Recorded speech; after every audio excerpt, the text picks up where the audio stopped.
Welcome back. ఈ వీడియోలో captain Miller movie review చూద్దాం. ఈ సినిమాలో ధనుష్, శివరాజ్ కుమార్, సందీప్ కిషన్ లీడ్ రోల్లో యాక్ట్ చేశారు.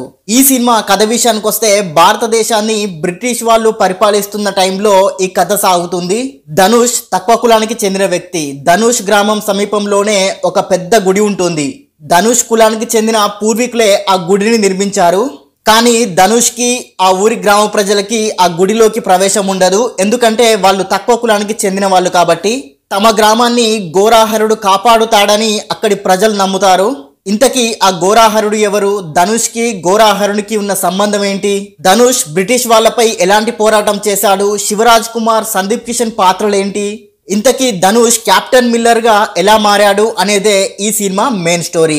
ప్లస్ పాయింట్స్ విషయానికి వస్తే పవర్ఫుల్ యాక్షన్ ఎలిమెంట్స్ తో పాటు ఎమోషన్స్ తో కూడా ధనుష్ మెప్పించాడు. ముఖ్యంగా తన పాత్రలో పరిస్థితులకు తగ్గట్టు వేరియేషన్స్ చూపించాడు. గెస్ట్ రోల్లో యాక్ట్ చేసిన శివరాజ్ కుమార్, సందీప్ కిషన్ ఈ సినిమాకి బాగా ప్లస్ అయ్యారు. సిద్ధార్థ్ నూని సినిమాటోగ్రఫీ సినిమాకే హైలైట్ అని చెప్పొచ్చు. ప్రతి సీన్ ని కెమెరామెన్ బాగా విజువలైజ్ చేశారు. జీవి ప్రకాష్ బ్యాక్గ్రౌండ్ స్కోర్ ఈ సినిమాకి ప్లస్ అయింది. మైనస్ పాయింట్స్ విషయానికి వస్తే ఈ సినిమా కథ చాలా రొటీన్ గా ఉంది. దీనికి తోడు screen play regular and boring scenes తో సాగదీయడం ఈ సినిమాకి పెద్ద మైనస్. క్యాప్టెన్ మిల్లర్ క్యారెక్టర్ ని బాగా డిజైన్ చేశారు, కానీ ఇంట్రెస్టింగ్ స్క్రీన్ ప్లే రాసుకోవడంలో ఫెయిల్ అయ్యారు.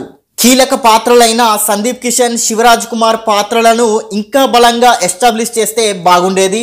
ఓవరాల్ గా సినిమా ఎలా ఉందో చెప్పాలంటే యాక్టర్స్ యాక్టింగ్, కొన్ని యాక్షన్ సీన్స్ బాగున్నప్పటికీ రెగ్యులర్ అండ్ బోరింగ్ ట్రీట్మెంట్ తో మనకి విసుగు తెప్పిస్తుంది ఈ సినిమా. ఈ సినిమాకి నేనిచ్చే రేటింగ్ 5కి 2.5 star rating. And thank you for watching. Please subscribe చతుర్య TV.